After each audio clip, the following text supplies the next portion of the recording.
ಗೃಹ ಬಳಕೆಯ LPG cylinder ದರ ಈಗ 100 ರೂಪಾಯಿಯನ್ನ ಕಡಿತಗೊಳಿಸಲಾಗಿದೆ. 920 ರೂಪಾಯಿ ಇದೀಗ 800 ರೂಪಾಯಿ ಬರುತ್ತೆ. ಅಂತಾರಾಷ್ಟ್ರೀಯ ಮಹಿಳಾ ದಿನಕ್ಕೆ ಕೇಂದ್ರದಿಂದ ಬಂಪರ್ ಈಗ ಕೋಟ್ಯಾಂತರ ಮಹಿಳೆಯರ ಹೊರೆ ಇಳಿಸೋಕೆ ಅನುಕೂಲ.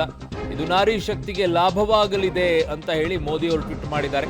ಎಲ್ಪಿಜಿ ದರ ಕಡಿತದ ಬಗ್ಗೆ ಪ್ರಧಾನಿ ಮೋದಿ ಅವರು ಟ್ವೀಟ್ ಮಾಡಿದ್ದಾರೆ.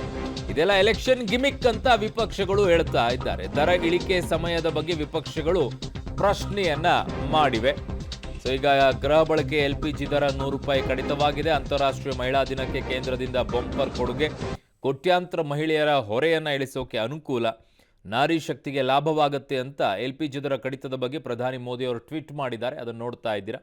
ಬಟ್ ವಿಪಕ್ಷಗಳು ಇದಕ್ಕೆಲ್ಲ ಈಗ ಇದು ಎಲೆಕ್ಷನ್ ಗಿಮಿಕ್ಕು, ದರ ಇಳಿಕೆಯ ಸಮಯ ಇದು ಎಲೆಕ್ಷನ್ ಟೈಮಲ್ಲೇ ಮಾಡ್ತಾ ಇದ್ದಾರೆ, ಇದು ಬೇಕು ಅಂತಾನೆ ಗಿಮಿಕ್ ಮಾಡ್ತಾ ಇದ್ದಾರೆ ಅಂತೆಲ್ಲ ಪ್ರಶ್ನೆಯನ್ನು ವಿಪಕ್ಷಗಳು ಮಾಡ್ತಾರೆ. ಮಾಡಿದ್ರೂ ಒಂದು, ಮಾಡದೇ ಇದ್ರೂ ಒಂದು. ಅಯ್ಯೋ, ಈಗ ಮತ್ತೆ ಇದನ್ನು ಏರಿಸ್ತೀರಾ ಚುನಾವಣೆ ಮುಗಿದ್ಮೇಲೆ? ಅವಾಗ ಪ್ರಶ್ನೆ ಮಾಡ್ಬೋದಲ್ಲ. ಚುನಾವಣೆ ಮುಂಚಿತವಾಗಿ ಇಳಿಸಿದ್ದಾರೆ, ಓಕೆ, ಚುನಾವಣೆಗೋಸ್ಕರ ಇರ್ಬೋದು, ಜನರಿಗೆ ಅನುಕೂಲ ಆಗುತ್ತೆ ಬಿಡಿ, ಯಾಕೆ